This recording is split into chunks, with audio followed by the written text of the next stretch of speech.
আল্লাহর নবী বলেন, দুনিয়ার সবাই জানে ফাতেমা আমার মেয়ে, কিন্তু আমি নিজের চোখে দেখেছি ফাতেমা হইল আমার মা। আয়েশা বলে, হুজুর সবাই জানে মেয়ে, আপনি নিজের চোখে কেমনে দেখলেন? আল্লাহ রাসূল বলে, তাইফের ময়দান থেকে রক্তমাখা শরীর নিয়ে যখন আমি ফিরে আসলাম মক্কায়, ওই সময় আমার 4টা মেয়ে ছিল। 3টা মেয়ে কুলসুমা, জয়নাব আর রুকিয়া ঘরের মধ্যে ঢুকেই বলতেছে, বাবা তায়েফবাসীরা বড় খারাপ বাবা, এত পাথর মারছে বাবা, আপনার গোটা দেহ রক্তাক্ত হয়ে গেছে, এই কষ্ট আপনি কেমনে সহ্য করবেন বাবা, এই কষ্ট আপনি কেমনে সহ্য করবেন? আল্লাহ নবী বলে, আয়েশা রে, 3টা মেয়ে মেয়ের মতন কথা বলে ঘর থেকে যখন বার হয়ে যায়, এমন সময় আমার মেয়ে ফাতেমা ঘরের মধ্যে ঢুকে দরজা বন্ধ করে দেয়। আল্লাহ নবী বলে, ফাতেমা দরজা কেন বন্ধ করলেন মা? ফাতেমা বলতেছে, বাবা তোমার আল্লাহর সঙ্গে আমার কিছু ঝগড়া করা লাগবে। আল্লাহ নবী চমকে গিয়ে বলে, ফাতেমা আল্লাহর সঙ্গে কোনোদিন ঝগড়া করা যায়? বলে, তুমি রহমাতুল লিল আলামিন, তুমি পারবা না, তুমি পারবা না বাবা, আল্লাহ তোমাকে রহমতের সাগর করে দুনিয়াতে পাঠাইছে, তাই তুমি কিছুই বলতে পারবা না। দরজা বন্ধ করে বলতেছে, আল্লাহ তোমার ইব্রাহিম যখন নমরুদ আগুনের চুলা জ্বলাইলো, চুলা পড়ার আগে তুমি শান্তির বাগান করে দিবার পারলা, আল্লাহ তোমার মুসাকে সাগর রাস্তা বানায় দিলা, আর আমার বাবা এমন কি অপরাধ করেছে আল্লাহ, তাইফের পাথর তুমি কেন তুলা বানাবার পারলা না? ওরা যখন আমার বাবাকে পাথর মারলো, তুমি পাথরগুলো যদি তুলা বানায় দিতা, তখন আমার বাবার চামড়া কেটে কেটে রক্ত বের হতো না। তুমি আমার বাবাকে মায়ের পেটে থাকতে নিয়ে গেছো, 6 বছর বয়সে আমার না বাবার মাকে তুমি নিয়ে গেছো, আমার বাবাকে তুমি এত কষ্ট কেন দাও আল্লাহ?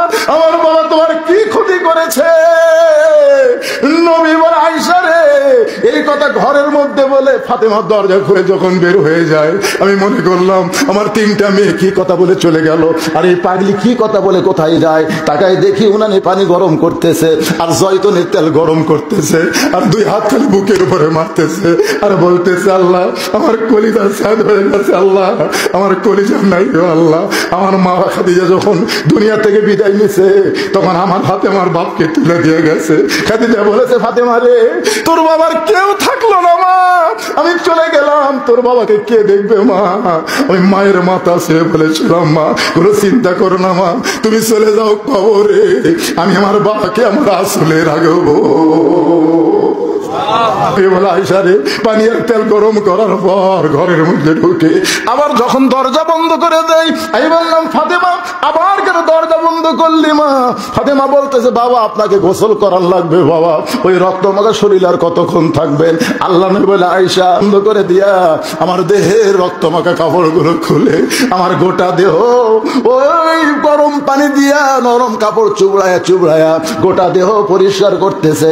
ওই ফাতেমার উরাতের উপরে মাথা দিয়ে আমি শুয়ে আছি, ওই নরম হাতের কয় জয়তুনের গরম তেল আমার ক্ষতস্থানে যত জায়গায় তায়েফবাসী পাথর মারছে, প্রত্যেকটা জায়গায় যখন নরম আঙ্গুলের পরশ দেয়, আমি নবী কখন যেন ঘুমায় গেছি, ওই ঘুমের ঘরে আমি স্বপ্নে দেখি আমার মা আমেনা আমার শিওরের পাশে দাঁড়ায়া কাঁদতেছে।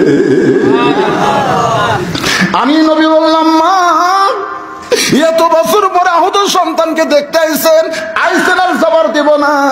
আল্লাহ নবী বলে, আয়েশা আমি স্বপ্নে আমিনার হাত মা বলে যখন ধরেছি, ওই সময় ফাতেমা আমার কপালে চুমা খায়, ফাতেমার চোখের গরম পানি আমার চোখের মধ্যে ঢুকে যায়। আমি ঘুম থেকে চেতন পেয়ে বলি, মা কি জন্য কান্দিস তুই? ফাতেমা বলে, বাবা আপনি মনে হয় স্বপ্ন দেখছেন বাবা, স্বপ্নে আমার হাতটা মা বলে চাইপা ধরছেন, এখন পর্যন্ত হাতটা যে আপনি ছাড়েন না। রাসূল বলে, ফাতেমা স্বপ্নে মা বলে যদি তোর হাতটা চাইপা ধরি, তাহলে তুই শুনে নে তুই শুধু আমার মেয়ে না, তোর কলিজায় আমার মা আমেনা।